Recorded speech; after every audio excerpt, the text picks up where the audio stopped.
Somewhere over the rainbow, way up high. Well, pussycats, hello. I'm Judy Garland. Stick around. I usually do 2 shows a day. My voice? Oh, no, darling, those days are over. I just crack my way through for an hour, wave my arms in that Garland way, and hope nobody hits me with an ashtray. The Wizard of Oz. I have done other films, you know. The Munchkins, yes. They were all drunks. Every one of them. I remember there was this one Munchkin in particular who kept asking me out on a date. He was about this tall, and I think he was 53? Well, I was 15 years old, but he just kept coming after me. Now, I didn't want to say, I can't date you, you're a dwarf. So I said, oh, no, thank you. I don't think my mother would approve. He just said, bring her along, baby. There's plenty of me to go around. Well, eventually he fell inside one of the toilets at the studio, and we never heard from him again. Judy Garland was a legendary singer, screen actress, and larger-than-life personality. We joined her at the end of her career before a European concert date, where she reveals her memories of growing up in the Hollywood studio system, her complex relationships, and her struggles with personal demons. Judy Garland was witty, insecure, wildly talented, and in constant search of happiness over the rainbow. The property known as Garland by Billy Van Zandt. Good eyebrows and a good nose, but that's not much to go on. Mr. Louis B. Mayer, who ran Metro Goldwyn Mayer, used to refer to me as the fat one or the hunchback. Oh, and not behind my back either. He'd do it right on the set.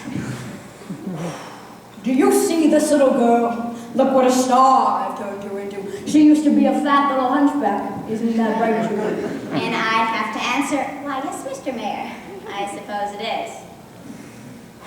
Judy, you little hunchback, you sing from the heart. And then he'd put his hand in my breast to show me where my heart was, as if I didn't know. I often thought, gee, I'm damn lucky I don't sing from another part of my anatomy. So you see, I'm just a hopeless case.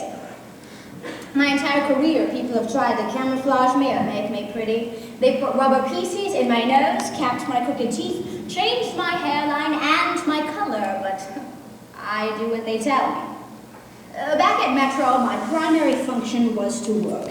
As long as I worked, the studio's investment in the property known as Garland paid off. They used to work us 6 days a week, from 8 in the morning until 3 in the morning. You'd finish one picture on Saturday and start your next on Monday. It was a schedule no one should have had to endure, least of all a 13-year-old girl.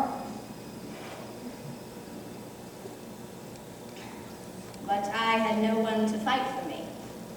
If I got fat, I couldn't work.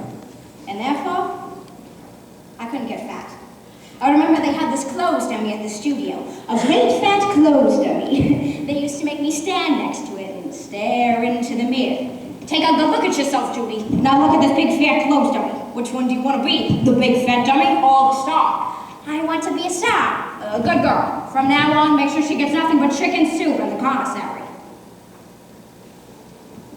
So that's what they gave me every day at noon for 13 years. Chicken soup, diet pills, and water. Is it any wonder I ended up in the nut house? I made my debut back home in Grand Rapids, where I was born. Our act was called the Gum Sisters. My mother picked out all of our music. Oh, she had no talent whatsoever. She was a hideous, wicked woman. I had to survive her cheating on my darling father with our next-door neighbor, a ghastly man who eventually left his paralyzed, stroke-victim wife for my mother. It was a match made in hell. How can you do this to Daddy? Do what to Daddy? I know what goes on between you and Mr. Gilmore. You don't know as much as you think you do. What don't I know? Your father was a homosexual, Judy. Why do you think we had to leave Grand Rapids? Imagine telling a 5-year-old girl that about her father. Now there's the real Wicked Witch of the West. She never looked out for me, my mother. Like when I married David Rose, well, one day I found out I was pregnant, and I waited all day for David to come home so I could tell him the news, but before I got to him, Mother took him upstairs. A short while later, she came down alone. Now, Judy, this baby, you understand, you cannot have it. Why not? It's mine, and I want it. You don't seem to understand. Mr. Mayor thinks it's a bad idea. Baby Garland does not have babies. It's my life. Not as long as you work for MGM, it isn't. David won't let me do this. David!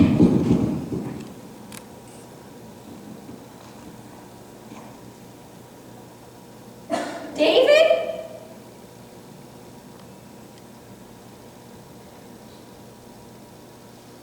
David never came down. The next day, I sat between him and my mother, and they drove me to the outskirts of Los Angeles to take care of it. That's a nice mother, isn't it? The only nice thing I would say about my mother is that she taught me how not to be cruel to my own children. I should be grateful for that, I suppose.